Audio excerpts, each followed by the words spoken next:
السلام علیکم ورحمۃ اللہ وبرکاتہ۔ بسم اللہ الرحمن الرحیم۔ اسدالدولہ کے دربار میں ایک ترکی نوجوان کام کرتا تھا۔ اس کے ہمسائے میں ایک شریف گھرانہ آباد تھا۔ میاں بیوی نئے شادی کے بندھن میں بندھے تھے۔ دیوار سے دیوار ملی ہوئی تھی۔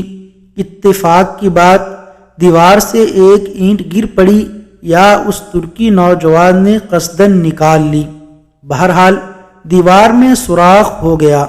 اس ترکی نے دیوار کے سوراخ سے جھانک کر دیکھا، اسے ایک نہایت خوبصورت عورت نظر آئی۔ اب اسے دیدار کا ایسا چسکا پڑا کہ وہ پہروں سوراخ سے اس عورت کو دیکھتا رہتا۔ شروع میں تو عورت کو پتہ نہ چلا کہ اسے کوئی دیکھتا ہے، البتہ رفتہ رفتہ اسے معلوم ہو گیا کہ ترکی ہمسایہ اسے چوری چھپے دیکھتا رہتا ہے۔ عورت پاک دامن تھی۔ اس نے اپنے خاوند سے شکایت کی کہ یہ ترکی مجھے روزانہ دیوار کے سوراخ سے جھانکتا رہتا ہے۔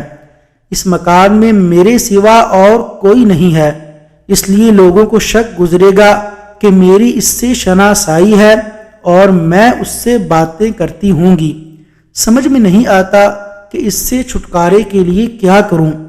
خاوند کو جب یہ مذموم حرکت معلوم ہوئی تو اسے بڑا غصہ آیا کہ اس کی عزت پر ڈاکہ ڈالا جا رہا ہے۔ اس نے فوراً ایک منصوبہ بنایا اور اپنی بیوی سے کہا، گھبرانے کی ضرورت نہیں، ایسا کرو کہ اس کے نام ایک خط لکھو اور اسی سوراخ سے اس کی طرف پھینک دو۔ خط کا مضمون یہ ہونا چاہیے، نوجوان، فضول کھڑے ہونے اور سوراخ سے مجھے چوری چھپے تکتے رہنے کا کوئی فائدہ نہیں۔ تم یوں کرو کہ عشاء کے بعد جب اندھیرا چھا جائے اور لوگ سو جائیں تو تم چپکے سے میرے دروازے پر آ جانا، ہلکی سی دستک دینا، میں تمہارے لیے خاموشی سے دروازہ کھول دوں گی۔ عورت نے یہ مضمون لکھ کر نوجوان کی طرف سوراخ سے پھینک دیا۔ نوجوان نے فوراً خط پڑھا، خوشی سے جھوم اٹھا اور رات ہونے کا بے تابی سے انتظار کرنے لگا۔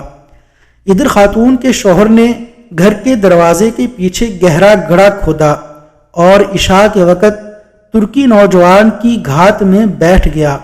سورج غروب ہوا، چاروں طرف اندھیرا چھا گیا۔ عشاء کے وقت نوجوان عورت کے دروازے پر جا پہنچا اور احتیاط سے دستک دی۔ دروازہ دھیرے سے کھل گیا۔ نوجوان نے جوں ہی اندر قدم رکھا، شوہر نے زور سے لات ماری اور اسے گھڑے میں گرا دیا۔ پھر میاں بیوی نے مل کر اوپر سے مٹی ڈال دی۔ چند دنوں تک تو اس ترکی نوجوان کے بارے میں کسی نے کوئی بات نہیں کی، مگر جب وہ متواتر کئی دن تک نظر نہ آیا تو اسدالدولہ کو اس کا دھیان آیا۔ اس نے اپنے مقربین سے اس کے بارے میں استفسار کیا تو اسے بتایا گیا کہ وہ کئی دنوں سے بغیر اطلاع کے ڈیوٹی سے غائب ہے۔ اسدالدولہ کو اچانک ترکی نوجوان کے غائب ہو جانے پر بڑی تشویش ہوئی۔ وہ اس معاملے کی تفتیش کرنے لگا۔ اس نے اس کی رہائش گاہ کے قریب والی مسجد کے مؤذن کو بلا بھیجا۔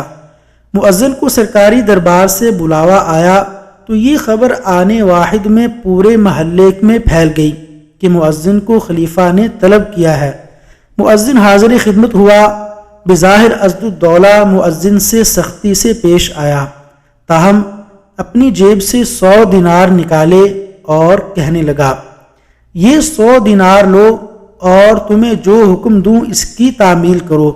مؤذن نے عرض کیا، حکم دیجئے، فوری تعمیل ہوگی۔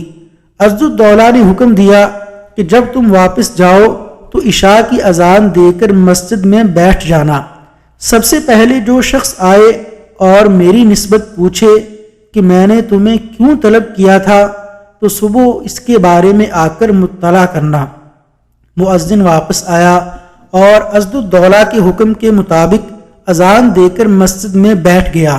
اذان سنتے ہی ایک آدمی مسجد میں داخل ہوا۔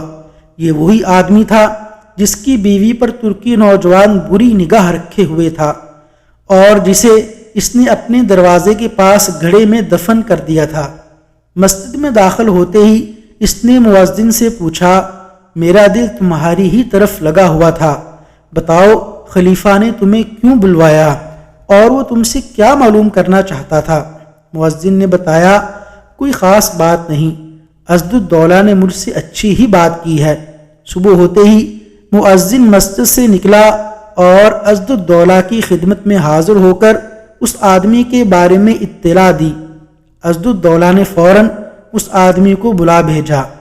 کچھ دیر بعد وہ آدمی اسدالدولہ کے دربار میں حاضر ہو گیا۔ وہ گھبرایا ہوا تھا۔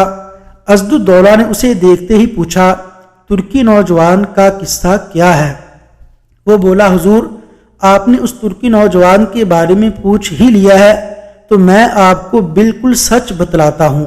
بات دراصل یہ ہے کہ میری بیوی پردہ نشین اور پاک دامن خاتون ہے۔ یہ نوجوان ہمارا پڑوسی تھا۔ وہ مکان کی دیوار سے اسے دیکھتا رہتا تھا اور ورغلانے کی کوشش کر رہا تھا۔ دیوار کے ساتھ صرف میرا ہی گھر ہے اور اس میں صرف میری بیوی ہی رہتی ہے، اس لیے وہ اس بات سے بہت پریشان تھی کہ اگر کسی کو اس کی تانگ جھانک کا معلوم ہو گیا تو وہ یہی سمجھے گا کہ وہ بھی اس نوجوان کی خباثت میں برابر کی شریک ہے۔ یہ میری عزت پر حملہ تھا، میں برداشت نہ کر سکا، لہٰذا میں نے اسے ٹھکانے لگا دیا۔ اس شخص نے مختصر طور پر ترکی نوجوان کو گھڑے میں دفن کرنے کی روداد بھی سنا دی۔ اسدالدولہ نے اس کی ساری گفتگو سننے کے بعد فرمایا، جاؤ اللہ کے سپرد، نہ لوگوں کو اس بات کی کوئی خبر ہوئی اور نہ ہم یہ راز افشاں کریں گے۔ وصلی اللہ علی نبینا محمد وعلی آلہ واصحابہ اجمعین۔